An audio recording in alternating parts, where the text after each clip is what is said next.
Hello दोस्तों, स्वागत है आपका हमारे YouTube channel target exam only पर। टारगेट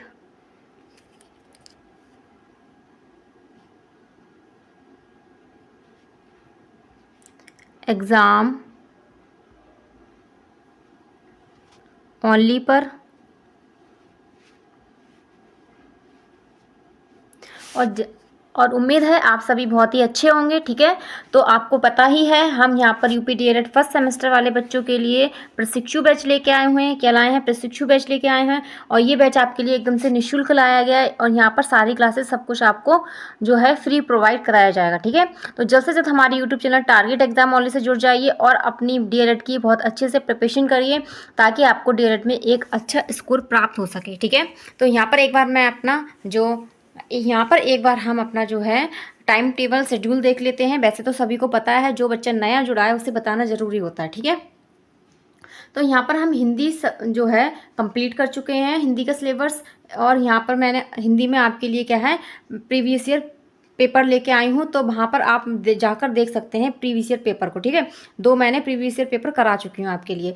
और सेकंड अगला था सब्जेक्ट बाल विकास पेपर फर्स्ट, इसको भी हम कंप्लीट कर चुके हैं।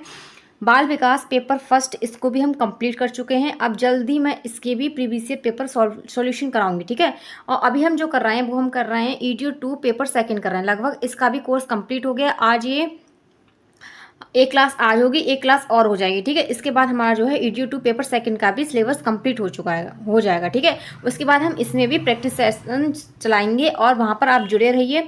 इससे आप फिर इसके बाद सिलेबस कंप्लीट होने के बाद EDU 2 का इसके बाद हम क्या है पेपर सोल्यूशन कराएंगे। ठीक है, आपके जो प्रीवियस ईयर पेपर आए हुए हैं उनका सोल्यूशन करेंगे। ठीक है, तो मेरे साथ यहाँ पर जुड़ना ना भूलिए क्योंकि प्रीवियस ईयर पेपर से बहुत सारे क्वेश्चन फंस जाते हैं। ठीक है, और रिपीट होते हैं क्वेश्चन। ठीक है, ऐसा नहीं है रिपीट नहीं होते, रिपीट बहुत सारे क्वेश्चन होते हैं। सही है, तो अगली टीचर हैं अंजलि मैम हैं। अंजलि मैम आपको संस्कृत और कंप्यूटर पढ़ा रही हैं। कंप्यूटर की टाइमिंग 3 बजे की है और संस्कृत की टाइमिंग है 4 बजे की। ठीक है, फिर आपको जो है रंजीत सर पढ़ाते हैं। सर आपको मैथ्स पढ़ा रहे हैं, उनकी क्लास होती है 6 बजे। उन्होंने भी अपना सिलेबस कंप्लीट कर दिया है और अब वो आपके लिए प्रीवियस ईयर पेपर करा रहे हैं। ठीक है, तो उनके साथ भी जुड़ना ना भूलिए क्योंकि मैथ तो बहुत ही इंपॉर्टेंट है आपके लिए। ठीक है, क्योंकि मैथ्स में ज़्यादातर लोगों की बैक लगती है। आप किसी भी जो इसने BTC करी है आप पूछ सकते हैं उनसे कि किन किन सब्जेक्ट में उन्हें कठिनाई हुई है। ठीक है, तो जैसे कि मैं बता रही हूँ आपको क्योंकि हम कर चुके हैं तो हमें पता है कि किस तरीके से बच्चे को किस तरीके से किस सब्जेक्ट पे अपनी अच्छी पकड़ बनानी है। ठीक है, तो मैथ के लिए तो आप बहुत अच्छे से तैयारी कीजिए। मैथ साइंस हो गया, संस्कृत कंप्यूटर हो गया, क्योंकि ये सब्जेक्ट जो है हम बेसिक से नहीं पढ़ रहे होते हैं। ठीक है, तो इनमें दिक्कत होती है। और बाल विकास और पेपर फर्स्ट और सेकंड ये भी दोनों सब्जेक्ट क्या हैं एकदम से नए हैं, इनके बारे में आपको कुछ नहीं जानकारी है। ठीक है, तो यहाँ पर जो है आप DLED में अगर अच्छा स्कोर पाना चाहते हैं तो हमारे यूट्यूब चैनल जल्द से जल्द जुड़ जाइए इस पर टारगेट एग्जाम ओनली पर। और यहाँ पर सारी क्लासेस देखिए और प्रॉपर नोट्स बनाइए। अगर नोट्स नहीं बना पा रहे हैं तो भी 1 से 2 बार क्लासेस देख लीजिए, तो भी आपका जो है पेपर में अच्छा स्कोर आ जाएगा। सही है, तो चलिए हम अपनी क्लास स्टार्ट करते हैं। यहाँ पर ये कॉन्टैक्ट नंबर है, आप इसमें जो है इस पर कॉल करके कुछ भी आपकी समस्या है तो पूछ सकते हैं। ठीक है, तो चलते हैं अपनी क्लास की तरफ। तो यहाँ पर हम क्या कर रहे हैं यूपी DLED फर्स्ट सेमेस्टर और ये विषय है शिक्षण अधिगम के सिद्धांत। क्या है? शिक्षण अधिगम के सिद्धांत, इसी को आप EDU 2 के नाम से जानते हैं। और प्रश्न पत्र संख्या कौन सी है? द्वितीय प्रश्न पत्र संख्या है। ठीक है, तो चलिए चलते हैं। आज हम क्या करने वाले हैं? आज हम करने वाले हैं अपेक्षित अधिगम स्तर। क्या करेंगे? अपेक्षित अधिगम स्तर के बारे में जानेंगे कि ये होता क्या है। इससे आपको क्वेश्चन बनता है कि अपेक्षित अधिगम स्तर का अर्थ बताइए या इसके प्रकार या इसका उद्देश्य आ सकता है। ठीक है, तो इससे बनने वाले सारे क्वेश्चंस को हम इस क्लास में अपनी कवर कर लेंगे। जो भी आपके क्वेश्चन में आपके पेपर में क्वेश्चन बनने की संभावना होगी। ठीक है, तो एक्सपेक्टेड लर्निंग लेवल। ठीक है, एक्सपेक्टेड लर्निंग लेवल अपेक्षित अधिगम स्तर। ठीक है, तो जानेंगे क्या है ये। चलिए स्टार्ट करते हैं क्लास अपनी। जल्द से जल्द जुड़ जाइए मेरे साथ और अपने दोस्तों को भी शेयर करिए ताकि वो भी जो है क्लास में जुड़ सकें और DLED में एक अच्छा स्कोर प्राप्त कर सकें। तो देखेंगे अपेक्षित अधिगम स्तर। ठीक है, तो अपेक्षित अधिगम स्तर को उन अधिगम दक्षताओं के अर्थ के निरूपित किया जाता है जिनमें किसी विशेष कक्षा अथवा शिक्षा स्तर के अंत में प्रत्येक कक्षा द्वारा पूर्ण दक्षता की प्राप्ति अपेक्षित है। ठीक है, क्या है? अपेक्षित है। तो समझ गए होंगे कि अधिगम दक्षता का अर्थ क्या होता है। अपेक्षित अधिगम स्तर में अधिगम दक्षता, ठीक है। अपेक्षित का मतलब होता है दक्षता होता है, ठीक है। तो शिक्षा स्तर के अंत में प्रत्येक छात्र, जब शिक्षा स्तर हो जाता हमारा पूर्ण हो जाता है, ठीक है, उसके अंत में क्या करते हैं, प्रत्येक छात्र द्वारा पूर्ण दक्षता की प्राप्ति अपेक्षित है। क्या है, अपेक्षित है। तो अपेक्षित अधिगम प्रतिफल का अधिगम के पुनर्वलन है। क्या है, पुनर्वलन है कि छात्र में कितना सीखा। तो जब हम सीख लेते हैं, मान लीजिए हमने किसी चैप्टर के बारे में सीखा, या हम जैसे मतलब कि किसी कक्षा में है, तो एक कक्षा में हमने जितना सब कुछ सीखा है, उसके बाद क्या किया जाएगा, हमारी परीक्षा ली जाएगी। तो वो परीक्षा होगी, वो क्या होगा, हमारा क्या होगा, पुनर्वलन होगा। ये पता करने के लिए टीचर करते हैं कि हमने कितना सीखा है उनसे, ठीक है। तो आगे देखेंगे, अधिगम निहित शिक्षण का वास्तविक उद्देश्य छात्र छात्राओं के व्यक्तित्व का सर्वांगीण विकास करना। क्या करना, व्यक्तित्व का सर्वांगीण विकास करना। इसकी सफलता इस बात पर निर्भर है शिक्षण व्यर्थ है। क्या है, इसकी सफलता इस बात पर निर्भर है शिक्षण है, ठीक है। तो इस तरीके से जो अपेक्षा अधिगम स्तर जो है होता है। आगे हम चलेंगे, इसके बारे में अच्छे से अर्थ जानेंगे, बाकायदा इसके बारे में हर चीज़ जानेंगे। तो आगे देखेंगे, संपूर्ण शैक्षिक प्रक्रिया में मुख्य 3 पक्ष होते हैं। जब हम जो शिक्षण प्रक्रिया होती है उसमें कितने पक्ष होते हैं, 3 पक्ष होते हैं। पहला होता है शैक्षिक उद्देश्य। पहला क्या होगा इसमें, पहला होगा शैक्षिक उद्देश्य होगा, ठीक है। सेकंड क्या होगा, अधिगम अनुभव होगा। क्या होगा, अधिगम अनुभव होगा। फिर थर्ड इसमें होगा मूल्यांकन होगा। क्या होगा, मूल्यांकन होगा, ठीक है। अधिगम अनुभव और मूल्यांकन लास्ट में आएंगे। सबसे पहले शैक्षिक उद्देश्य होगा, ठीक है। तो आगे देखेंगे उपयुक्त, तो यहाँ पर ये इसके क्या होते हैं, मुख्य 3 पक्ष होते हैं, ठीक है। आगे देखते हैं, उपयुक्त तीनों घनिष्ठ रूप से संबंधित हैं। शिक्षा की सफलता हेतु शैक्षिक उद्देश्य निर्धारित किए जाते हैं। तो जैसे मान लीजिए अगर आपको सफल होना है तो क्या करेंगे, आप कुछ जो हैं चीज़ें को निर्धारित कर लेंगे कि यहाँ आपका उद्देश्य ये है, आपको यहाँ तक पहुँचना है, ठीक है। तो शैक्षिक उद्देश्यों की प्राप्ति हेतु छात्र छात्राओं को विद्यालय में विविध प्रकार के अधिगम अनुभव प्रदान किए जाते हैं। मूल्यांकन के द्वारा यह जानने का प्रयास किया जाता है कि शैक्षिक उद्देश्यों की प्राप्ति किस सीमा तक हो सकती है, ठीक है। तो जब हम शिक्षा प्राप्त कर लेते हैं उसके बाद क्या होता है, आपको पता ही है, आपका पेपर या टेस्ट टीचर लेते हैं कि देखते हैं कि आपने कितना सीखा है, कहाँ तक आप सीख पाए हैं, ठीक है। तो आपके स्तर का पता लगाते हैं, शिक्षण स्तर का पता लगाते हैं, ठीक है। तो आगे चलेंगे, इसके बाद आगे हम देखेंगे कि अपेक्षित अधिगम स्तर की संकल्पना। कभी क्वेश्चन में आ सकता है कि अपेक्षित अधिगम स्तर की संकल्पना का वर्णन कीजिए, ठीक है। तो आप कहाँ कैसे करेंगे, तो इस तरीके से आप उसमें लिख सकते हैं कि 6 से 14 वर्ष वर्ग के बच्चों को निःशुल्क व अनिवार्य प्रारंभिक शिक्षा उपलब्ध कराने के उद्देश्य से शिक्षा का अधिकार अधिनियम लागू हुआ। तो शिक्षा का अधिकार अधिनियम कब आया था, आप मुझे कमेंट बॉक्स में कमेंट कीजिए अगर किसी को पता है शिक्षा का अधिकार अधिनियम कब आया था। राइट टू एजुकेशन कब आया था, आप मुझे कमेंट कीजिए कब आया था राइट टू एजुकेशन, कमेंट कीजिए कब आया है राइट टू एजुकेशन। मैं नहीं बताऊंगी, ठीक है आप, क्योंकि अब आपका ये क्लास बिल्कुल लास्ट किनारे पे चल रही है, मुझे भी तो पता चले कि आपका स्तर क्या है, ठीक है, आपने कितना सीखा है। तो आगे देखते हैं, उसे उद्देश्य से शिक्षा का अधिकार अधिनियम लागू करके उसे मौलिक अधिकार की श्रेणी में लाया गया, ठीक है। शिक्षा के क्षेत्र में किए गए अनेक प्रयासों से यद्यपि नामांकन ठहराव में तो पर्याप्त वृद्धि हुई, परंतु विद्यालय में शैक्षिक गुणवत्ता की दृष्टि से छात्र का अपेक्षित उपलब्धि स्तर अत्यधिक चिंताजनक है, ठीक है। अतः इसके लिए यह आवश्यक समझा गया कि प्रारंभिक शिक्षा के प्रत्येक स्तर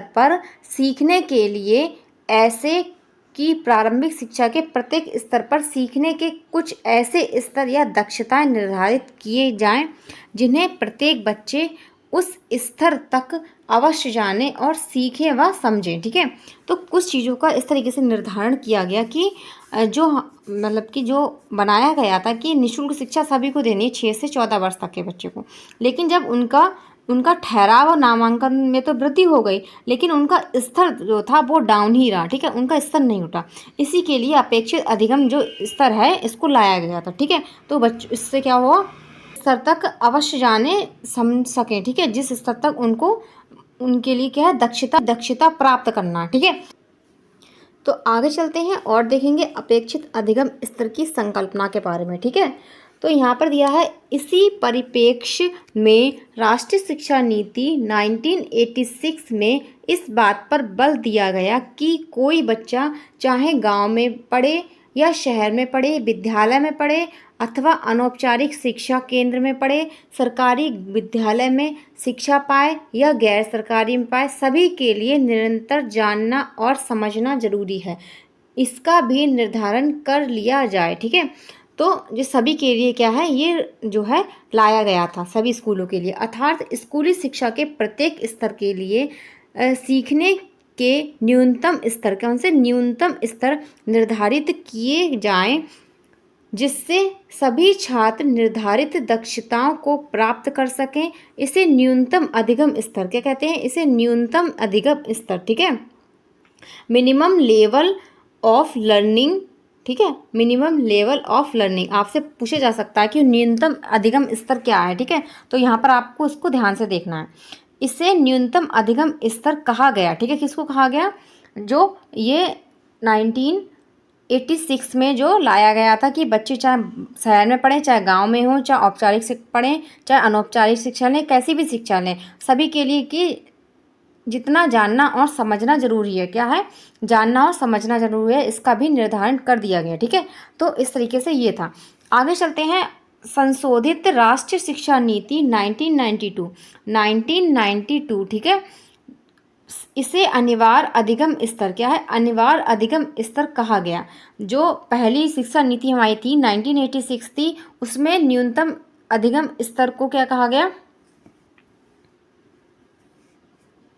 न्यूनतम अधिगम स्तर कहा गया। और लेकिन जो हमारी सेकंड शिक्षा नीति आई थी 1992 में, उसमें अनिवार्य अधिगम स्तर कहा गया इसको। ठीक है, तो आगे चलते हैं, इसके बाद और जानेंगे कि न्यूनतम अधिगम स्तर के निर्धारण हेतु 1990 में गठित दवे समिति द्वारा प्राथमिक स्तर पर कक्षा 1 से 5 तक भाषा, गणित, पर्यावरण अध्ययन हेतु अधिगम में न्यूनतम अपेक्षित अधिगम स्तर का निर्धारण किया गया, जिसे उस कक्षा के अंत तक प्रत्येक छात्र प्राप्त कर सके। ठीक है, कि कौन सी समिति थी, दवे समिति। ठीक है, दवे समिति में कहा गया था कि बच्चे के लिए भाषा, गणित और पर्यावरण अध्ययन के क्या अधिगम की न्यूनतम अपेक्षित अधिगम स्तर का निर्धारण किया गया, कि बच्चा इन जो भाषा है, गणित है, पर्यावरण है, इसमें क्या है, अपनी दक्षता प्राप्त कर ले। ठीक है, जो भी उसके लिए ज़रूरी है। ठीक है, और अंत तक आते आते वो इसे प्राप्त करे। ऐसा नहीं है कि बच्चे ने 1 से 5 तक की पढ़ाई पूरी कर ली लेकिन उसके अंदर जो है कुछ भी दक्षता या कुछ भी चेंजेस नहीं आया। ठीक है, और इन सब्जेक्ट्स का ज्ञान नहीं हुआ। सही है, तो आगे चलेंगे, आप समझ गए होंगे इसके बारे में भी। आई होप मैं भी आपको समझा पा रही होंगी। अगर आपको समझ में आ रहा तो कमेंट बॉक्स में कमेंट करना, और तो आई होप आप इसकी जो अपेक्षित अधिगम स्तर की संकल्पना थी उसके बारे में समझ गए होंगे। अब आगे चलेंगे, अब आगे देखेंगे अपेक्षित अधिगम स्तर का अर्थ, कि इसका अर्थ क्या होता है। ठीक है, meaning of expected learning level. ठीक है, तो अपेक्षित अधिगम स्तर की रचना 3 शब्दों से मिलके हुई है। कितने शब्दों से मिलके हुई है, 3 शब्दों से मिलके हुई है। तो क्वेश्चन में आपसे पूछा जाता है अपेक्षित अधिगम स्तर का अर्थ बताइए, तो वहाँ पर आप इसी तरीके से बता के आइए, अपेक्षित का अर्थ अलग, अधिगम का अलग, स्तर का अलग। तो 3 जो हैं इनसे मिलके हुई है। ठीक है, तो पहले जानेंगे अपेक्षित। तो अपेक्षित एक्सपेक्टेड, तो निर्धारित न्यूनतम दक्षताएं जिनकी प्राप्ति की आशा अपेक्षा की जाए, आशा या अपेक्षा की जाए। इसका संबंध दक्षताओं के उस अंश से है जो निर्धारित कक्षा के विद्यार्थियों को निश्चित समय में अर्जित कर लेना है। दक्षता का अर्थ है किसी कार्य विशेष को कुशलतापूर्वक पूर्ण कर लेने की क्षमता से है। ठीक है, तो समझ गए होंगे अपेक्षा का अर्थ क्या होता है। तो आप यहाँ पर अपेक्षित का अर्थ समझ गए होंगे। अब हम जानेंगे अधिगम और स्तर का अर्थ। ठीक है, तो आगे देखेंगे अधिगम लर्निंग का अर्थ, सीखना अर्थात ज्ञान, समझ, मूल्य, कौशल व व्यवहार में होने वाले परिवर्तन। ठीक है, तो ज्ञान, समझ, मूल्य, कौशल से हमारे व्यवहार में जो परिवर्तन होते हैं उसी को क्या कहते हैं, अधिगम कहते हैं, सीखना कहते हैं। ठीक है, और लेवल, लेवल क्या है, उपलब्धि या संप्राप्ति का स्तर, क्या है, उपलब्धि या संप्राप्ति का स्तर, ठीक है। तो तीनों का आप अर्थ समझ गए होंगे। आपको इसका अर्थ आता है कि बताइए, तो तीनों को ऐसे ही आप डिफाइन करके आए, ठीक है। तो उपयुक्त शाब्दिक विश्लेषण के आधार पर अपेक्षित अधिगम स्तर, क्या है, पूरा है यहाँ पर, अपेक्षित अधिगम स्तर का अर्थ है कि प्रत्येक कक्षा व विषय के लिए निर्धारित निश्चित दक्षताओं को प्रत्येक छात्र निश्चित समय में अवश्य प्राप्त कर ले। सीखने की अधिकतम सीमा निश्चित नहीं की जा सकती, परंतु अपेक्षित स्तर तक छात्रों को पहुंचाने हेतु बच्चों को उनकी क्षमता, रुचि, गति के अनुसार सीखने के उपयुक्त अवसर व वातावरण अवश्य सुलभ कराया जाना चाहिए, ठीक है। अपेक्षित मतलब कि जहाँ तक अपेक्षा की है वहाँ तक बच्चा सीख सके, ठीक है। तो आगे चलते हैं, इसके बाद देखेंगे और अब हम जानेंगे वंचित दक्षताओं की अपेक्षित अधिगम स्तर का उद्देश्य, ठीक है, कि इसका उद्देश्य क्या है। तो प्रारंभिक शिक्षा व्यक्तित्व विकास का माध्यम व राष्ट्र विकास की धुरी है, क्या है, राष्ट्र विकास की धुरी है। तो अतः इस स्तर पर गुणवत्ता परक शिक्षा सुनिश्चित करने हेतु अपेक्षित अधिगम स्तर की संकल्पना की गई, जिसके माध्यम से लिंग, जाति, धर्म के भेदभाव के बिना सभी वर्गों की पहुंच शिक्षा तक संभव हो सके। इसके प्रमुख उद्देश्य निम्नलिखित हैं। तो कौन कौन से उद्देश्य हैं इसका, कि अपेक्षित अधिगम स्तर को लाने का। पहला इसमें दिया है, छात्र को बिना किसी भेदभाव के गुणवत्ता परक शिक्षा प्रदान करना तथा उन्हें निर्धारित कुशलता में पारंगत बनाना, ठीक है, क्या बनाना, पारंगत बनाना। आगे चलते हैं, सेकंड देखेंगे इसके बाद। सेकंड इसमें उद्देश्य इसका दिया है, छात्रों में समान शैक्षिक गुणवत्ता की प्राप्ति सुनिश्चित करना, ठीक है।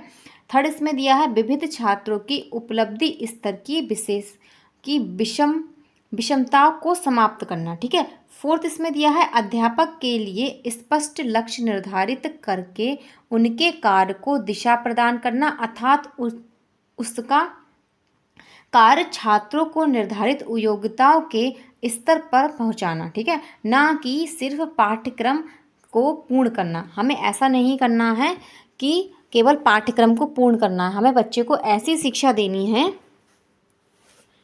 हमें बच्चे को ऐसी शिक्षा देनी है कि उसके अंदर ये योग्यता स्तर का विकास हो सके, ठीक है। फिफ्थ इसमें देखते हैं, अध्यापकों को शिक्षण अधिगम की उपयुक्त विधि का चयन में सहायता करना, ठीक है। सिक्स इसमें दिया है, विद्यार्थियों की उपलब्धि व मूल्यांकन करने की उपयुक्त पद्धति चुनने में अध्यापक की सहायता करना, ठीक है, कि मूल्यांकन करते समय हम उपयुक्त पद्धति का यूज करें, ठीक है। तो यहाँ पर ये हमारे क्या थे, उद्देश्य हमने जान लिए। आगे और चलेंगे। अब आगे यहाँ पर हम देखेंगे अपेक्षित अधिगम स्तर की संप्राप्ति में अधिगम अनुभवों का संयोजन क्या है, इसका संयोजन क्या है, ठीक है। तो सिखाने सीखने की प्रक्रिया में शिक्षक छात्र को सीखने की विविध अवसर उपलब्ध कराना इसके अनुभव को समृद्ध करता है, क्योंकि अनुभव के समृद्ध होने पर ही सीखने की सफलता निर्भर है, ठीक है, सीखने की सफलता निर्भर है। आगे देखेंगे, सीखने की अवधि में तथा उसके पश्चात छात्रों द्वारा उस विषय से संबंधित प्राप्त अनुभव ही अधिगम अनुभव कहलाते हैं। क्या कहलाते हैं, अधिगम अनुभव कहलाते हैं। आगे देखेंगे, सीखने का एक समान पर्यावरण, परिस्थिति, परिवेश उपलब्ध कराने पर भी एक ही कक्षा से दो छात्रों के अधिगम अनुभव भिन्न भिन्न हो सकते हैं, ठीक है। एक ही कक्षा में अगर बच्चा पढ़ रहा है लेकिन उसके अनुभव क्या होंगे, भिन्न भिन्न होंगे। ऐसा नहीं है वो फर्स्ट क्लास में पढ़ रहा है तो फर्स्ट क्लास के बच्चों के सारे बच्चों के अनुभव एक जैसे होंगे, नहीं होगा। प्रत्येक बच्चे के क्या होंगे, अनुभव अलग अलग होंगे। तो आगे चलते हैं, इसके बाद अब हम जानेंगे और इसके बारे में। इसके बाद यह है, रुचिपूर्ण तरीके से आयोजित उपयुक्त क्रियाकलापों के माध्यम से छात्रों में अधिगम प्रतिफल।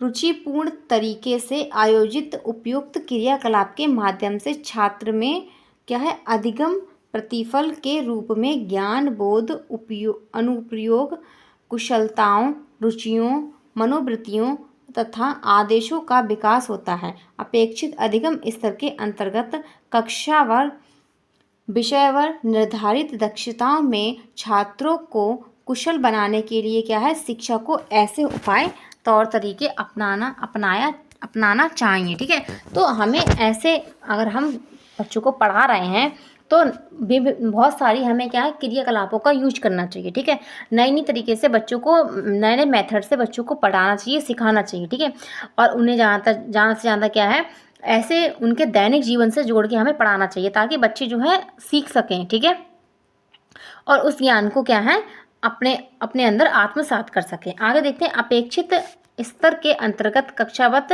विषयवर निर्धारित दक्षताओं में बच्चों की कुशल बनाने के लिए शिक्षक को ऐसे उपयोगी तौर तरीके अपनाना चाहिए। ठीक है, जो उसकी रुचि, आवश्यकता, पूर्व ज्ञान व परिवेश से जुड़े हों तथा जिसमें उनमें अपेक्षा दक्षता की संप्राप्ति भली प्रकार हो सके। ठीक है, तो इस तरीके से हम नए नए मेथड्स के द्वारा क्या है, बच्चों को सिखाएंगे। इससे क्या होगा, उनका जो स्तर है वो और अच्छा होगा। सही है, आगे चलते हैं, इसके बाद और देखेंगे हम। तो क्लास अच्छी लग रही है, केवल देखते ही ना जाएं, कमेंट बॉक्स में कमेंट करें और अपने साथ वालों को शेयर भी कर दें। ठीक है, तो जो है हमारे साथ ऐसे ही जुड़े रहें। अपने बेल आइकन को अगर आपने प्रेस नहीं किया है तो आप अच्छे से प्रेस कर लें। प्रेस का मतलब स्त्री वाली प्रेस नहीं है। ठीक है, तो प्रेस कर लें अच्छे से ताकि आपको हमारी क्लासेस का नोटिफिकेशन टाइम टू टाइम मिल सके। सही है, तो चलिए आगे चलते हैं। अगर समझ में आ रहा है तो कमेंट बॉक्स में कमेंट कीजिए। तो आगे हम बढ़ेंगे, आगे हम देखेंगे अधिगम अनुभवों के प्रकार। तो इसके प्रकार क्या होते हैं। ठीक है, तो प्रकार भी पूछे जा सकते हैं आपसे, उद्देश्य भी पूछा जा सकता है, अर्थ भी अच्छे से पूछा जा सकता है। ये तीन चीज़ें बहुत ही मोस्ट इम्पॉर्टेंट है। फर्स्ट इसमें है, पहला प्रकार जो इसमें दिया है वो दिया है ज्ञानात्मक अधिगम अनुभव। क्या है, ज्ञानात्मक अधिगम अनुभव। ठीक है, तो पहले प्रकार में क्या आएगा, ज्ञानात्मक अधिगम अनुभव आएगा। तो जानेंगे ज्ञानात्मक अधिगम अनुभव है क्या।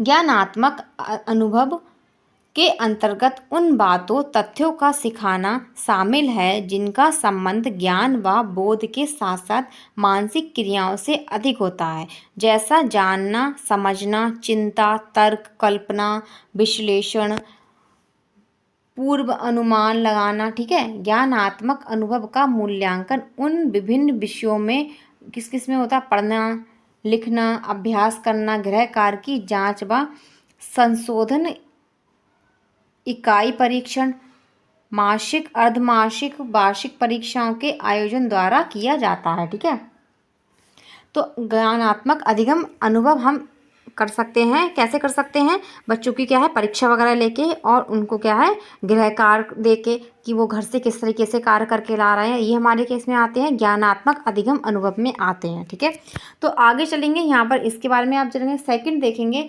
सेकंड दिया है भावात्मक अधिगम अनुभव। क्या है, भावात्मक अधिगम अनुभव। तो छात्रों के संवेगात्मक विकास की दृष्टि से भावात्मक अधिगम अनुभव का उपयोग किया जाता है। ठीक है, इस अनुभवों के संबंध छात्रों के उन सभी व्यवहार, आदतों, रुचियों, रुझानों, मूल्यों, आदर्शों से है जो उनके चरित्र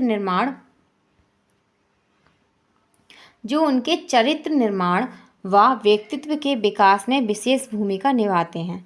इनके द्वारा छात्रों में नियमितता, समयबद्धता, स्वच्छता, श्रमशीलता, सहभागिता,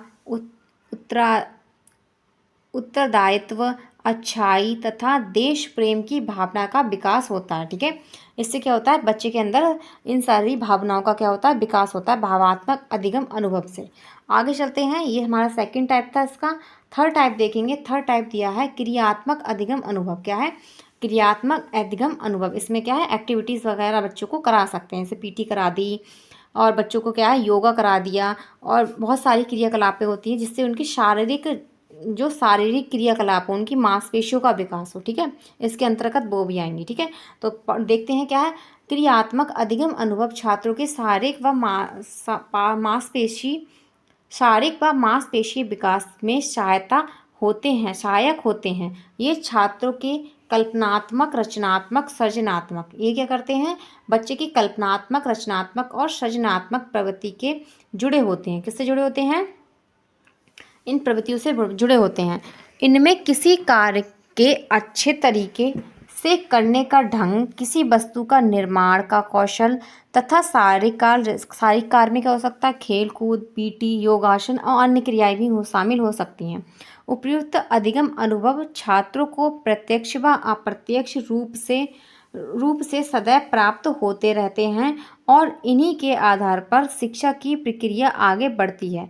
शिक्षकों का अधिगम अनुभवों के संयोजन में विषय वस्तु, छात्रों के मानसिक स्तर, उनकी रुचियों, क्षमताओं, सकारात्मक परिणामों की प्राप्ति पर विशेष ध्यान देना चाहिए। ठीक है, ताकि छात्रों में अपेक्षित व उपयोगी कुशलताओं का विकास हो सके। ठीक है, क्या हो सके, बच्चों में विकास हो सके। तो आप तीनों पॉइंट अच्छे से समझ गए होंगे कि इसके 3 प्रकार थे। ठीक है, तो तीनों समझ गए होंगे। पहला हमारा इसमें क्या था, पहला हमारा इसमें था कि ज्ञानात्मक अधिगम अनुभव, सेकंड इसमें था भावात्मक अधिगम अनुभव और थर्ड इसमें था क्रियात्मक अधिगम अनुभव। सही है, आगे चलेंगे और जानेंगे इसके बारे में। तो इसके बाद अब हम जानेंगे आगे कि अपेक्षित अधिगम प्रतिफल का अधिगम के पुनर्वलन में महत्व। ठीक है, तो जो अपेक्षित अधिगम है, प्रतिफल इसका होता है, इसमें अधिगम के पुनर्वलन में क्या महत्व है। ठीक है, कि बच्चे के मूल्यांकन में इसका क्या महत्व है।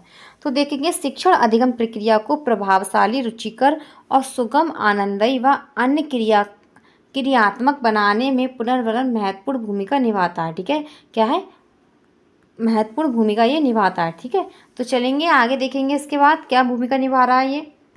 तो इसमें दिया है पुनर्बलन का शाब्दिक अर्थ। पहले हम इसका अर्थ जानेंगे। पुनर्बलन देना अर्थात छात्रों के सफल प्रयासों को प्रेरित व उत्साहित कराना तथा अनुचित व त्रुटिपूर्ण कार्य व्यवहार की संभावना को कम या हतोत्साहित करना। निर्धारित विषय वस्तु को सुनिश्चित शिक्षण क्रियाकलापों के माध्यम से शिक्षक छात्रों तक पहुंचता है, जिसमें दक्षताओं के विकास में विद्यालय, घर, परिवार व आसपास के परिवेश समान रूप से महत्वपूर्ण होते हैं। ठीक है, तो विद्यालय में बच्चों की अपेक्षा स्तर, क्या है, अपेक्षा स्तर तक पहुंचने में शिक्षक की भूमिका अति महत्वपूर्ण होती है। ठीक है, तो बच्चे जहाँ तक पहुँचता है, जो भी अपने जीवन में करता है, उसमें सबसे बड़ी भूमिका किसकी होती है, एक शिक्षक की होती है। ठीक है, तो शिक्षण के समय छात्रों को पुनर्बलन प्रदान कराने का कार्य मुख्यतः शिक्षक का होता है। किसका होता है, शिक्षक का होता है।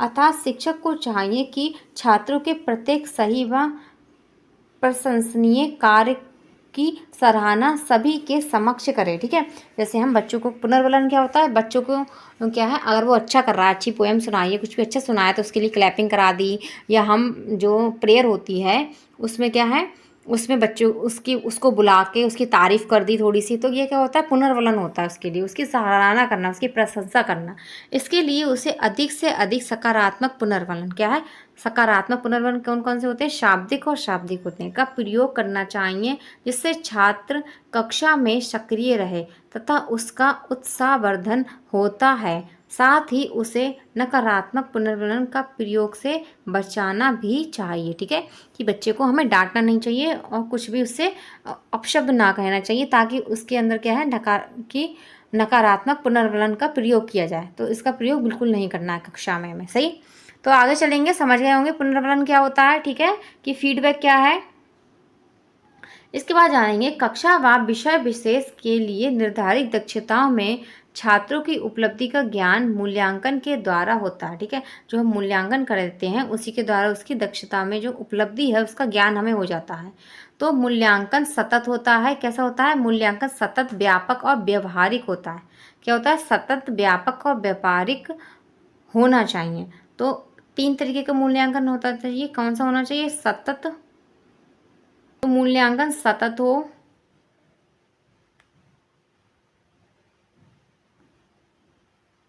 सतत, व्यापक व व्यवहारिक हो, कैसा हो, व्यवहारिक, कैसा हो, व्यवहारिक हो।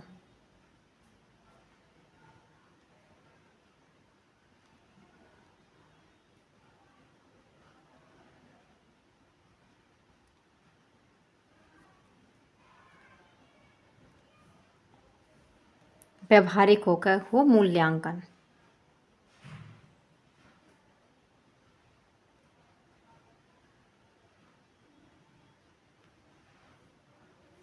ठीक है, तो आगे जानेंगे, ताकि छात्रों की उपलब्धि स्तर, उनके पिछड़ेपन व उनके कारण की जानकारी शिक्षक को हो सके कि किस तरीके से बच्चा जो है जो हम उसे सिखा रहे हैं वो उसको उपलब्धियों को प्राप्त क्यों नहीं कर पा रहा है। ठीक है, इसीलिए क्या है, मूल्यांकन किया जाता है। बा उनके सुधार के लिए उपचारात्मक शिक्षण, क्या है, उपचारात्मक शिक्षण की व्यवस्था कर सके। ठीक है, इसके इसके साथ साथ छात्रों में शैक्षिक स्तर में समानता व गुणवत्ता ला सके। ठीक है, तो इस तरीके से हम मूल्यांकन करके बच्चों की कमियों को दूर कर सकते हैं, उनका उपचारात्मक शिक्षण कर सकते हैं। ठीक है, तो यहाँ पर हमारी क्लास कंप्लीट हुई है। आपको क्लास कैसी लगी है मुझे कमेंट बॉक्स में कमेंट करना। तो हमारे यूट्यूब चैनल टारगेट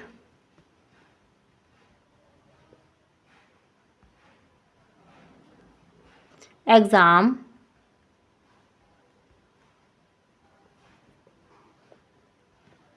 ओनली,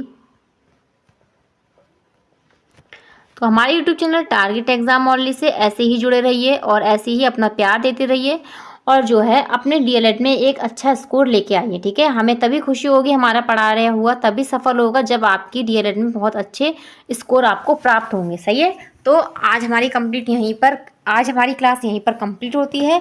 कल जो है हम नेक्स्ट नए टॉपिक स्टार्ट करेंगे। ठीक है, तो अब हमारा जो है एजुकेशन सेकंड में सिलेबस नहीं बचा है, एक ये चैप्टर था, एक चैप्टर और है। तो अगला चैप्टर हमारा क्या होगा, टीचिंग लर्निंग मटेरियल होगा, तो उसके बारे में जानेंगे। उसके बाद हमारी क्लास कंप्लीट हो जाएगी, इसका हमारा सिलेबस पूरा हो जाएगा। ठीक है, फिर उसके बाद हम जो हैं जो आए हुए पेपर हैं प्रीवियस ईयर के उनको हम सॉल्यूशन करेंगे। ठीक है, एक एक करके अच्छे से। तो हमारे इस YouTube channel target exam only को लाइक शेयर एंड सब्सक्राइब करते रहना और अपने बेल आइकन को अच्छे से प्रेस करना ताकि आपको हमारा नोटिफिकेशन टाइम टू टाइम मिले। ठीक है, तो आज के लिए बस इतना ही। ओके, धन्यवाद।